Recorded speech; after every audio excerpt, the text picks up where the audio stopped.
Maduro. Talk about Maduro. And oil. So much oil. We're gonna drill, baby, drill. Drilling We're for taking oil. at least 100 quadrillion barrels out of the Venezuelan soil. 2026 is gonna be, Luigi, the year of the drill. Drill, baby, drill. Drill. I'm drilling for oil. I'm drilling for Maduro's oil. I've kidnapped Drilling. him from the high seas and I'm drilling for his oil. Welcome to 2026. Feliz Navidad. Feliz Navidad. Oh my God, let's do Santa's it. gonna steal your oil this year. Making Venezuela grande again. Muchas gracias, Venezuela. If any other Latin American shithole, We're standing at the ready. Yes, the great US military with its great commander-in-chief is ready to abduct your leader. Just call 188 Trump takeover /freeoil.com. As everyone knows, the oil business in Venezuela has been a bust, a total bust, for a long period of time. They were pumping almost nothing by comparison to what they could have been pumping. We're going to have our very large United States oil companies, the biggest anywhere in the world, go in, spend billions of dollars, fix the badly broken infrastructure, the oil infrastructure, and start making money. It's been a holy shitstorm of news that wait for no one. Not even the holidays are safe from the great orange man. And what are we doing this week? Kidnapping another country's president. That's a new one. We haven't done that before. Why have not? we? Why not? Late last night and early today, at my direction, the United States Armed Forces conducted an extraordinary military operation in the capital of Venezuela. Maduro and Flores have been indicted in the Southern District of New York. It's Jay Clayton, for their campaign of deadly narco-terrorism against the United States and its citizens. And by the way, he wanted to do it on New Year's Eve. He wanted to do it like Soleimani, it was New Year's Day, but weather conditions did not permit, Luigi. So unfortunately, he did on the 3rd. Is that when he pulled this standoff? So He very kidnapped quickly. the president of Venezuela. And it's like, is he legitimate? Probably, most likely. Most likely did not win the last elections. He did win the Nevertheless, last election. that does not give the right to another country to, of course, send their fucking commanders to kidnap the guy. Let's dig into Venezuela first. So Yes. Venezuela, largest confirmed, highest confirmed oil reserves on Earth, not a random statement.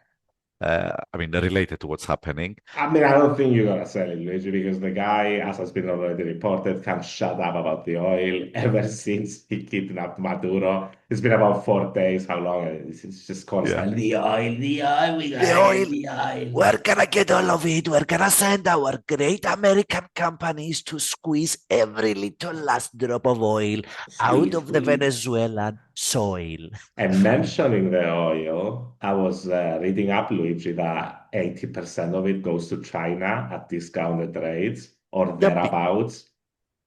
That's not on the table. They'll get the oil, but it won't be discounted.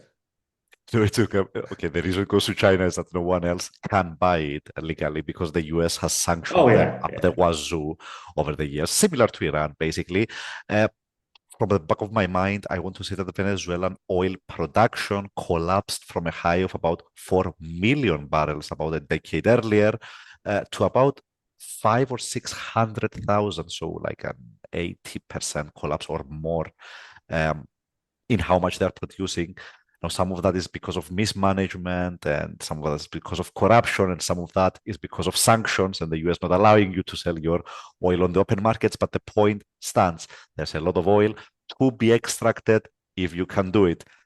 Can Hence I what we ask are seeing. Luigi on this issue, because I've been reading conflicting analysis on this.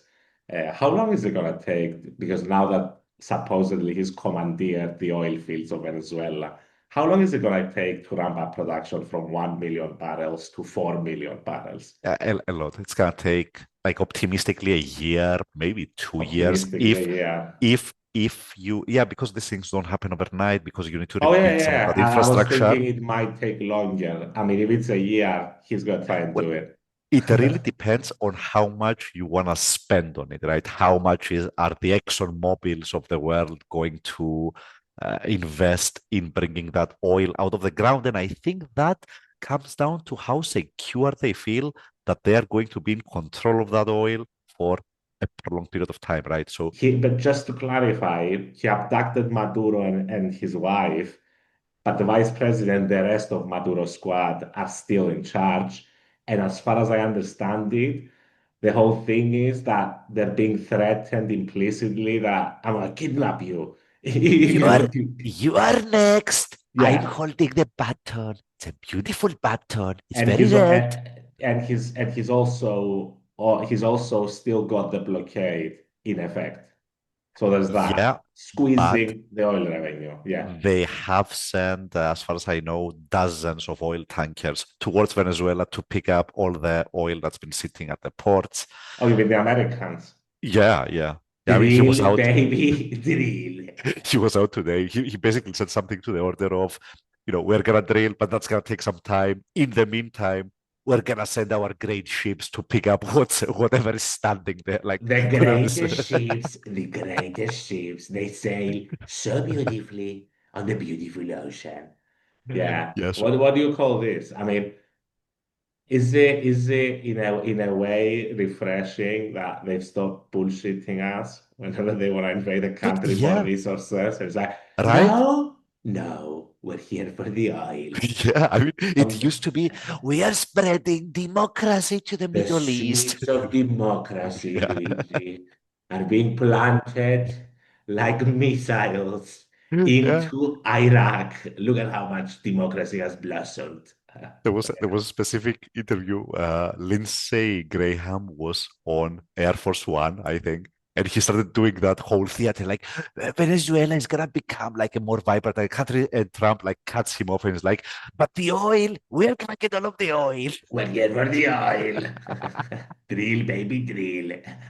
I mean, Yeah, I never for me, said we're going to be drilling for someone else's oil, but someone's now. it's really refreshing. I mean, yeah, let's drop the pretenses. This is imperialism in one form or another. Let's call it In its truest postmodern form, I would imperialism. say. In its Postmodern truest imperialism, forms. It's like my because, guns, look at them, they're bigger than yours, dude. well, here's the thing. Here's the difference with the past, right?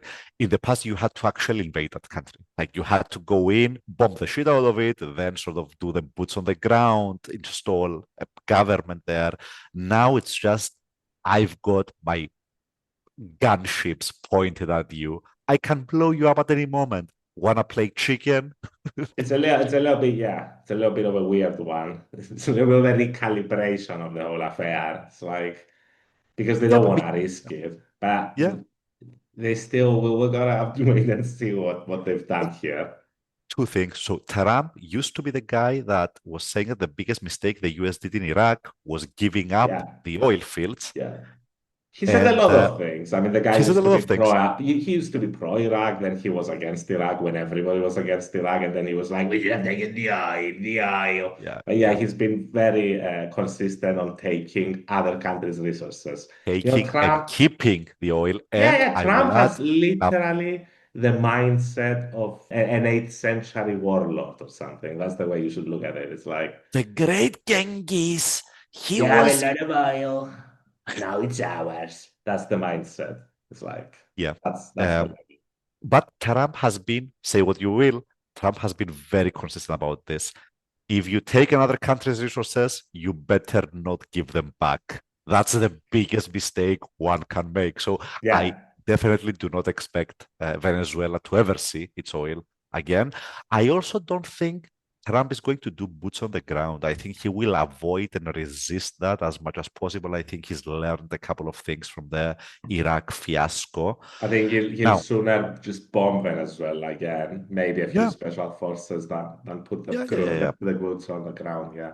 Yeah, because Because boots on the ground is messy. Boots it's a on the big risk. ground, it's not a risk. It's almost certain to backfire. Like there's no universe where boots on the ground plays out well, even with his own voters. Right. So a couple of things. First off, Venezuela, say bye-bye to your oil. Secondly, I'm not sure how the Maduro trial is going to play out, Oh right? yeah, Because that's gonna be a doozy. he's been charged with narco-terrorism charges. Narco-terrorism. No, no, no, hear me out. So obviously the charges are a bit, how do I put A this? little bit out there. Not that credible, but the trial will be taking place in American courts, right? And I don't think you need to sit a judge down to explain how a ruling favors the nation, right? No, So I mean, no way I can consider the trial credible. I'm sorry. If he was trialed at The Hague for what he's done to Venezuela's people, that's different. yeah. But being trialed in fucking New York, get the fuck out of here. After they handcuffed the guy from his safe housing, get the fuck out of here. No, Yeah, yeah. unacceptable. All right. So fun Next. times. And you know the funniest thing, and let's move forward.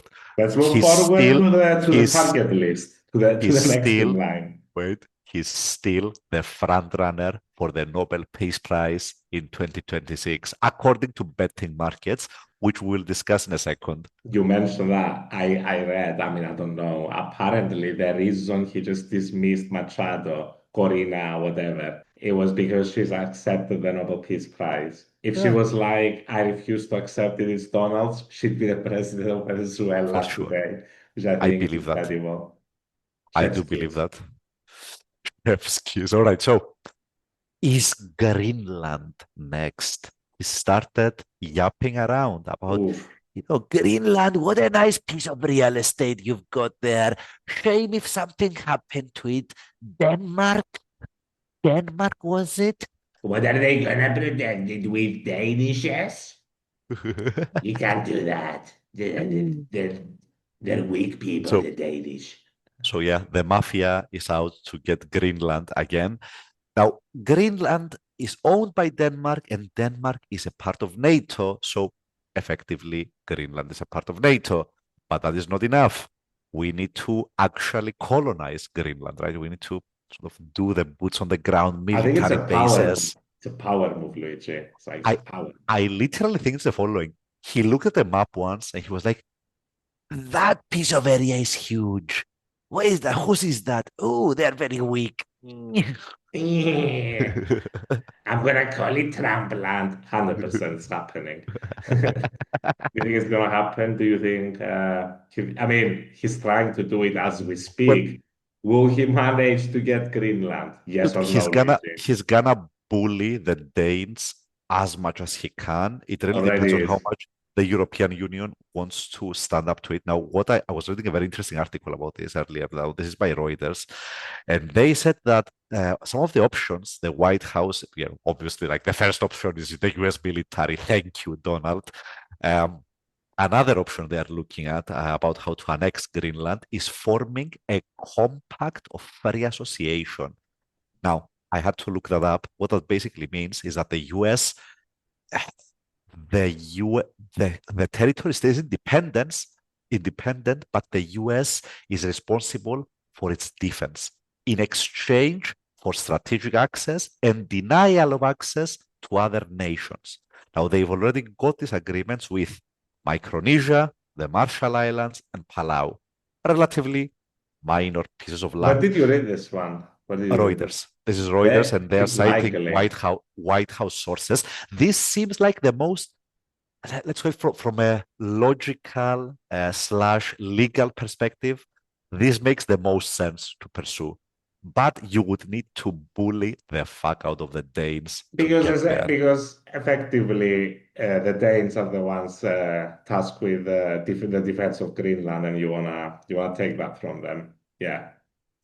Well, essentially, well, I mean, if Denmark is part of NATO, the US is really in charge of It's that. a little bit of a fudge. That's why nobody's 100% certain why the guy can shut up about getting Greenland, because he's got his military base on Greenland. And I'm sure, I don't know, I don't think Greenland would oppose more military bases by the United States. No, I I don't mean, think. I think considering what's at stake right now as well. I think that's how we're going to settle all of this, right? I think that from Trump's perspective, the wish list is buy Greenland, form that special pact that was just describing with Greenland, or invade them if, I mean, they're not going to invade them. That would be too shocking of a headline, even for Trump. But I think he can ratchet up tensions to the point where the Danes settling for larger US military presence in Greenland seems acceptable to them. And that's what I think is going to happen. I mean, Not an invasion.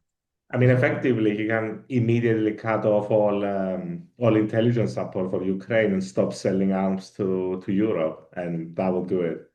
He does that, and they will give it Greenland. I mean, there's always the nuclear option on the table. But I mean, if he does that, yeah, I mean, it's over. The alliance is over, Luigi. Well, that might actually. I mean, I don't think he cares. You're right. I don't think he cares if that's what you were getting at, because he thinks we're weak. He says it openly. Yeah. Whenever they ask him about you, like, they're weak. Those Yeah. weak little bitches will never survive the 21st century. That's what he says. I mean, you see it not just by how he talks about the Europeans, but by how he behaves towards the Chinese and the Russians. It's like, oh my God, they're so strong. Oh, huge. I'm going to get a beautiful big island from the weak bitch Europeans, and I'm going to protect it from strong Z.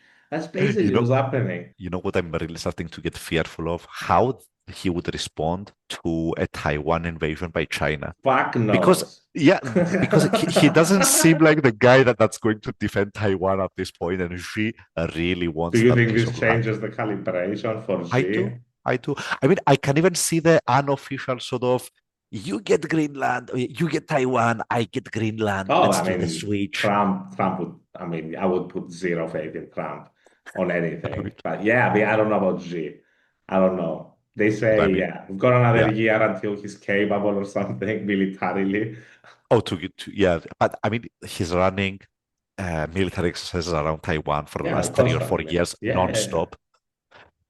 All right, so just to say, Luigi, what do you think? I mean, it's just we've mentioned Greenland, but it's not just Greenland. There's Mexico. That's on the menu. That's on the menu. Mexico, sweet Mexico. There's Colombia. Viva la Mexico. Colombia, he hates, what's his name? The ex-guerrilla fighter. He hates that guy. Two left. Cuba. Cuba. Marco fucking Rubio was salivating over Cuba. And then there's Canada. We've got Canada as well. He's mentioned that. Who knows? Maybe Mark Hartley. I think Mark is going to be in New York. In order of priority, I think Cuba is next. Because it's close, it's the most undefended. And they got really fucked by Venezuela. There was a lot of interdependence. Exactly, the oil in particular. And you mentioned Rubio. Rubio has been salivating for the US to do something against disgusting prick he's Cuba to be, by the way. Since the beginning of time. By the way, you remember when he picked him? Rubio is gonna be a limiting influence. He's gonna calm him down. Rubio is fucking salivating. Yeah, look, if I lived in Havana and I was in the government, I'd be concerned, at least a little bit. Anyway, let's move this conversation forward. There's been interesting happenings in Iran as well. There's been protests happening for a week and a half now, give or take, and they've been escalating. As far as I was reading, they've spread to approximately half of the country so far, and you would be shocked to find out that the regime is responding by shooting people on the streets. Yeah, shocking. Yeah, I'm shocked. the black-robed guy who was the supreme leader is shooting people. Yeah. What is happening on this planet?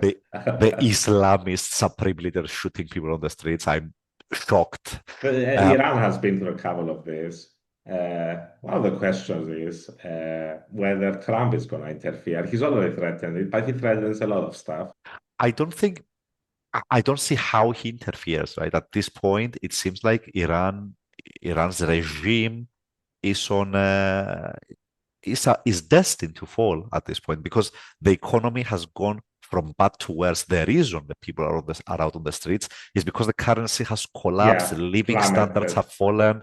There's not poverty per se because Iran used to be a rich nation, but it's now. I mean, now you mention it. There's a high possibility that the regime collapses. It could happen. I think there's a very high probability it happens because it's not going to get better. Let's put it that way. So it really depends on whether this is the sequence of events that leads to the regime falling, or whether. I would also say that it's far more likely to happen if Trump doesn't get involved. I will agree. The more Trump gets involved, the less likely it is to happen. Yeah, and paradoxically, this would be like Trump's wet dream, right? Because if the regime falls and the country I want to say Luigi, because sorry, now you mentioned it, it just dawned on me. Because everybody keeps saying, obviously, there's an affinity with Putin. But what is he actually doing when you look at the world map? He's eliminated Syria, Putin's ally. He's eliminated Venezuela, whatever. He's attacked Venezuela. He's done damage to Venezuela. So, I mean, effectively, he's clearing all of Putin's allies off the map. And Iran is the last. Is getting bogged down in Ukraine. Yeah.